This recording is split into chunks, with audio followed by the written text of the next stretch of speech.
Tú sabes que el Banco Central indicó que no solamente el tema del transporte, del combustible, sino del petróleo, sino que también el tema de aumento de la materia prima,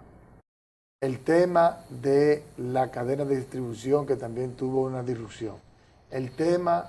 de los precios del transporte marítimo y aéreo, todo eso se ha incrementado y por eso es que se habla de que ha habido una inflación importada que definitivamente está impactando el mercado local. El gobierno está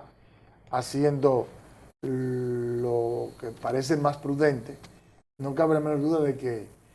el Banco Central actuó de manera proactiva. Yo creo que el gobierno ha tomado también una serie de medidas, las que tú mencionaste, los subsidios y todo eso. Creo que se ha equivocado en algunas políticas, por ejemplo, la política agropecuaria no ha sido lo suficientemente agresiva. Creo que se equivocó con el arancel cero a las importaciones en vez de apoyar directamente al sector agropecuario, al productor nacional. Pero bueno,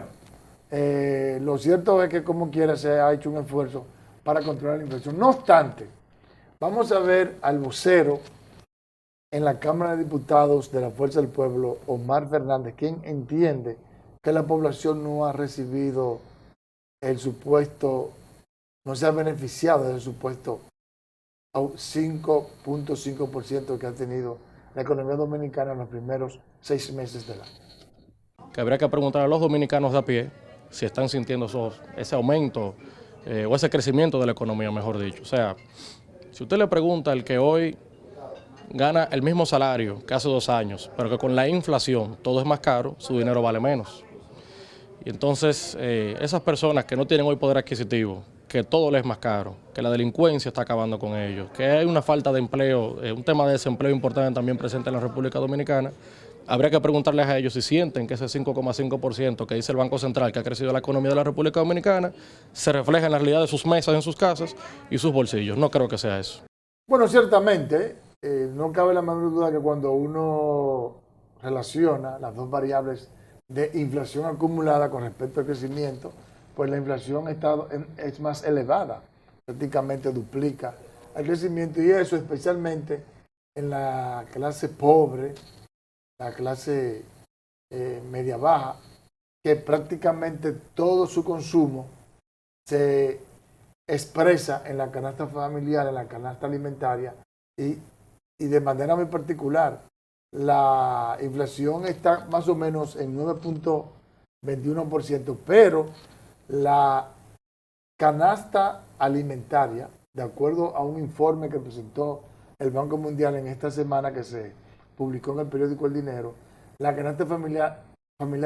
ronda el 12.5% de inflación. Eso quiere decir que cuando tú sustraes la parte de la canasta familiar, entonces el impacto es mucho más negativo, especialmente en la clase pobre. Por eso es que decimos que a pesar de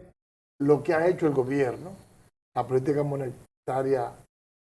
proactiva, efectiva, y también el esfuerzo que ha hecho el gobierno en la parte fiscal, todavía tiene que profundizar de manera muy particular la política fiscal para proteger más al productor y para proteger más al consumidor. Sabemos que es muy posible que el Banco Central se vea compelido a seguir incrementando la tasa de interés porque ya la Reserva Federal y el Banco